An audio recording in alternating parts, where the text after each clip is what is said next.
Tunisia's President Kais Saied has rejected the terms of a $1.9 billion IMF bailout package, casting doubt on the country's ability to secure the much-needed funds. In his strongest statement yet, Saied criticized the foreign diktats or harsh criteria of the IMF on securing the fund and said that Tunisia would not accept any conditions that would harm its sovereignty. The IMF has been in talks with Tunisia for months to help the North African nation stabilize its economy, which has been struggling with high unemployment rates, inflation and debt, and finalize the bailout package, which is seen as crucial to the country's economic recovery. However, Said's rejection of the terms has cast a shadow over the negotiations and raised concerns about Tunisia's ability to address its economic challenges. The president did not specify which conditions he objected to, but his comments have fueled speculation that he may be seeking to renegotiate the terms of the bailout or even seek alternative sources like joining the BRICS nations bloc. This morning, we have Ayaz Ahmed Shafi, a principal, Precept Human Capital from Ghana, and of course, he's a coach and learning facilitator, and also a professor at UWSB, Kolkata, India, and is with us this morning to discuss the issue with Tunisia. Thank you so much, Ayaz, for joining us. Good to be there. Now, Tunisia is not the only country, and it's of course not the first country that will be seeking a bailout from the IMF. And we know that when it comes to bailout programs, there are terms, there are conditions that have to be met as laid out by IMF. Now, would you say that the terms put forward to Tunisia by the IMF are harsh, as President Kais Saied has mentioned, or you will say that they are different from other conditions that have been put forward to other African countries when it comes to securing these bailouts? The harshness or otherwise of any condition, any terms that any organization, institution, or individual puts up is always in a context. And the same conditions, the same terms would appear to be reasonably mild for a number of countries. I remember back in 1992-93, we went on for IMF and similar conditions were put up for us as India, and we did go for it. The opposition parties then called it a bailout, a sellout rather. We went for a bailout, and but it worked, and there wasn't too much of trouble. It worked for us, worked very well for us.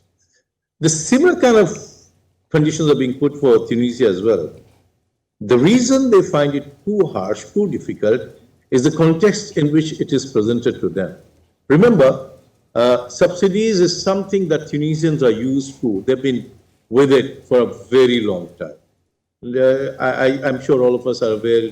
We remember the 1983 riots over bread prices going up, etc. Right? And that's one of the key things. So fuel subsidy, food grain subsidy, all that is going to be impacted if Tunisia were to accept these terms and conditions. And therefore, they become too harsh in two senses. Well, first is to look at the hardship that people will have to go through as it is. The unemployment is really, really high for any country. They've got about 18% generally, and 30% of the graduates are, which is very, very high by any standards.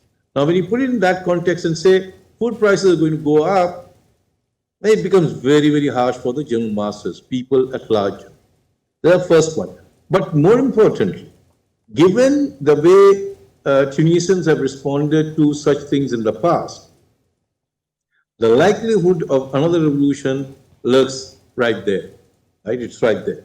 So that's a fear for the ruling dispensation. The president would be worried, very worried actually, because if this situation were to continue for any stretch of time, it's going to become increasingly difficult for him to manage the situation. And therefore, there's no way he or the ruling dispensation can accept the terms that IMF is talking about.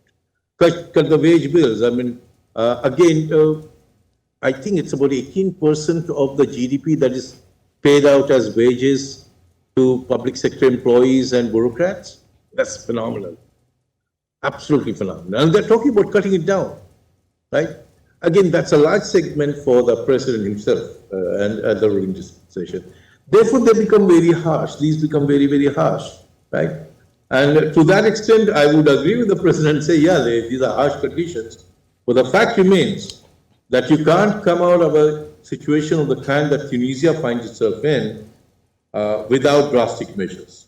Now, you can't do it in a routine manner. It's not possible. Yes, Ayaz, it seems as though now that Tunisia is in between the devil and the deep blue sea. Because if the Tunisian government continues to pay subsidies, it will deplete the government's purse. If it refuses to pay the subsidy, definitely it will not be able to get, of course, if it refuses to pay the subsidy, it will be able to get the funds. But then the bottom line here is the fact that there are terms and conditions which has to do, just as you have said, a reduction in public wage bill, and of course a cut on subsidies that has to do with food and fuel. But then if the Tunisian government persists and continues to be obstinate, how bad do you think it will be for the Tunisian government and, of course, its economy? Because Tunisia needs this money outrightly to stimulate and revitalize its economy. So what do you think would happen if Tunisia continues to be defiant to what IMF is asking for? All right. So look at it this way. The difficulty is in the fear that the ruling dispensation feels that it will be overthrown, right?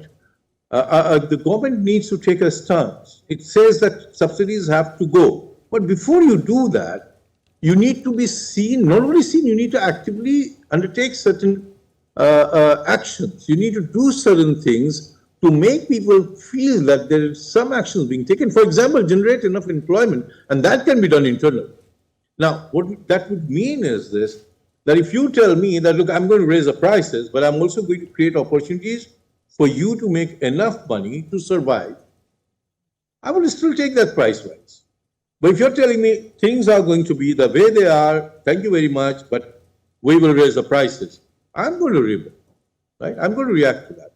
The point is this, the government finds it difficult because it is not willing to or has not been able to undertake the actions that are necessary to revive the economy. That's the first one, right? So therefore, the government is being obstinate because there's no background to it. There's no action has been taken in the past. And this, the government's abilities or sincerity, I'm not passing any judgment here. I'm simply saying on the ground, there's nothing to suggest that the government has seriously engaged in finding ways of economic development, growing the economy. It has simply let it drift over the years. And over so many years. Therefore, what is happening right now, there isn't enough opportunity. Employment is down. Inflation is up, right? And now you're going to come and tell me that prices are going to go up. I'm going to react to that, right? The obstinacy emerges from this feeling that the regime will be under threat. The obstinacy is not because the demands are unreasonable. I'm saying they're not unreasonable simply because these have been the conditions for most of the bailouts, actually. I'm not aware of any bailout where these conditions, similar kind of conditions haven't been there.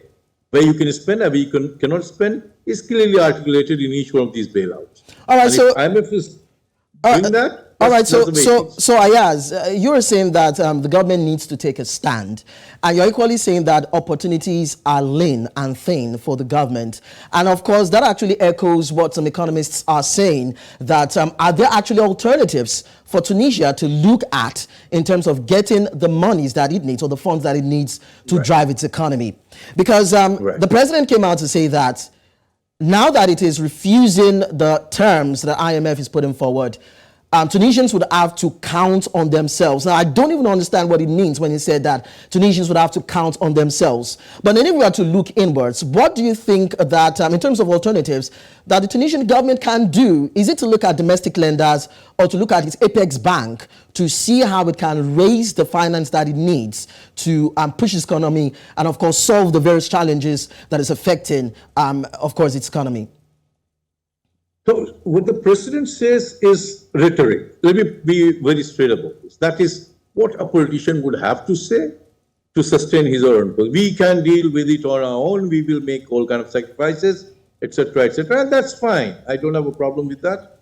But there has to be something behind it. You can't be just making hollow rhetorics, right? Now, what needs to be done and what could be done, and I don't know whether anybody's putting any mind to it, any kind of thinking is applied to this. You need to bring in money. So one is the loan that you seek, the bailout that you seek. The other is create an environment where people would be interested in putting money into your country. They would be willing to bring money into your country. And that's important, right? How do you do that? So you look at the rampant, and this is what everybody says, right? I am, again, not passing a judgment. This corruption is big in Tunisia, right? Why would an investor come into a system where every government staff member would want his palm greased, right? That's a difficult environment to operate in, right? That's the first one. The second is we have not seen any action in Tunisia which would suggest that there are government policies which would encourage investors to come in and put in money there into the system. That's not happening, right? There is no initiative which would suggest that manufacturing is going to be backed up so foreign investors can come in, set up plants and businesses there. Look, the opportunities are huge there. Tunisia could have become the warehouse and dispatch depot for the whole of Africa, or at least the northern Africa. Its proximity just across the Mediterranean to Europe allows it to be in that position.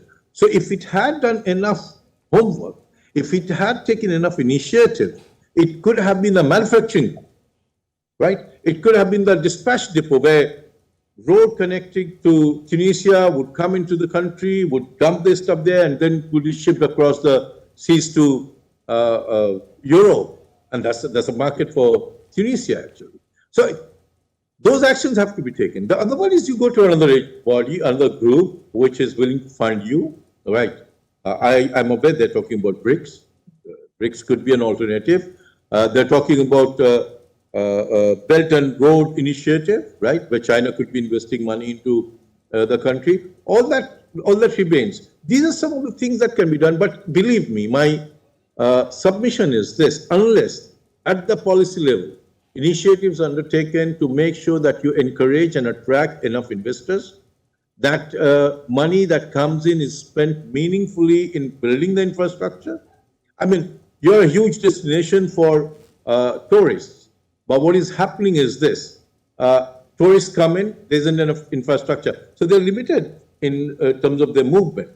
Again, even for tourists, it could be the converging point. All right. From there, they could move into the rest of Africa. Yeah, Ayaz, let's leave tourism out of it and talk about BRICS, because you mentioned it during the course of your response. Now, BRICS as a nation, or having, as a bloc, actually represents or accounts for nearly a quarter of the world's GDP. And now that IMF is saying that it wants to leave, now that Tunisia is saying it wants to leave IMF and join the BRICS, do you think it will solve anything? I'm not sure whether it will solve everything, honestly, but it can solve some of the issues for sure. Look, there are advantages that Tunisia has, right? Like I said a little while ago, it could be the warehouse and the dispatch depot for Northern Africa for sure, right? And BRICS nations, BRICS countries would want to invest in Tunisia, particularly in the manufacturing sector. But for that to happen, there has to be some initiative at the policy level. You have to encourage these monies to be used wisely and in the most productive manner, right? So BRICS will solve the problem. I'm not saying fully, wholly, totally. No, that is not likely to happen just like that. Unless there's a major kind of agreement, a major kind of arrangement that Tunisia and BRICS nation get into. But I don't see that happen drastically, just like that, right? I think even with BRICS, there would be certain expectations if Tunisia were to join. And particularly with regard to manufacturing, they would have expectations, right? With regard to focus on infrastructure, they would have expectations. I mean, if you're going the Belt and Road Initiative route, which is what Tunisia is angling to do, then infrastructure development would have to be part of the story, right? So if those things fall in place, I'm sure it will make a difference. It can make a difference. All right, Ayaz, finally, before I let you go, we understand that the emergence of Saied from inception has been fraught with some sort of controversies and criticisms owing to the fact that the way he took power and the different reforms he's trying to bring on board and to control the parliament, as it were, has been a bit of a challenge for it. And of course, the issue now, according to donors, is that they are saying that there's been a breach because there are ongoing talks as regards these bailouts. And because Saied has come out to say that he will not accept the terms, the donors are saying that there's been a breach in the ongoing process. So I'd like to know, do you think that these could tilt towards some sort of full-blown balance of payment crisis for the African country? So before I go into that space, one quick thing is this, that there is trouble on the ground. People have been migrating to Italy, and Italy is facing that problem. France, they're worried about it, the movement of people from Tunisia particularly into that part of the world, right? There's a migration is really, really increased, illegal migration. And that itself says a lot about the state of economy in that country. That's one part of the story. The other part of the story is that the authoritarian regime that you have in place kind of doesn't work enough to ensure the well-being of everybody. It always works like that. It basically, when you look at these authoritarian regime, and right now Tunisia has an authoritarian rule actually. That being so, you want to look at it and say some decisions have to be taken. Muzzling of the parliament or having a parliament of your choice, more or less, right? Or the opposition leaders being arrested and put behind bars. All that is creating further trouble for the ruling dispensation. And as the gap in the balance of payment increases, and it's likely to go further down, right? It's likely to get worse. The only way to deal with it would be to ensure that there's enough influx of funds happening somewhere, whether in terms of investment or enhanced exports, or I don't know, you could be operating as a outsourcing unit for exports of other North African countries actually. So that's what you could be doing. It's going to aggravate the situation, I can tell you that. It's not going to be easy. Not going to be easy in here in Algeria, in some other countries in Northern Africa. It's not going to be easy. All right, quickly permit me to chip this in. Now, Algeria is also planning to join the BRICS. So, do you think it also has an equal opportunity as Tunisia might have if it is given the opportunity to partake in what BRICS uphold? Similar issues are there. The issues are pretty much similar, actually. And that being so, I see the same kind of result for Algeria as well, right? So, if that happens, you will find that they may be inducted. Look, there's another political aspect to the whole story. BRICS would want to enhance its clout for sure. So in inducting members with lower GDPs, much lower GDPs, I don't think that will be much of an issue. They are likely to look at it more from a strategic perspective. And in terms of strategy, both Algeria and Tunisia are important countries. Strategic locations, from a business perspective. Therefore, I don't see them struggling in terms of getting into BRICS. What I can foresee is the conditions that will be set for them would be easier than IMF, my assumption, but may not be very simple to execute given the political, social dynamics in both the countries right now. All right, thank you so much, Ayaz, for joining our conversation. It's been good. Wonderful being with you. Thank you very much for your time. Yeah, you're welcome.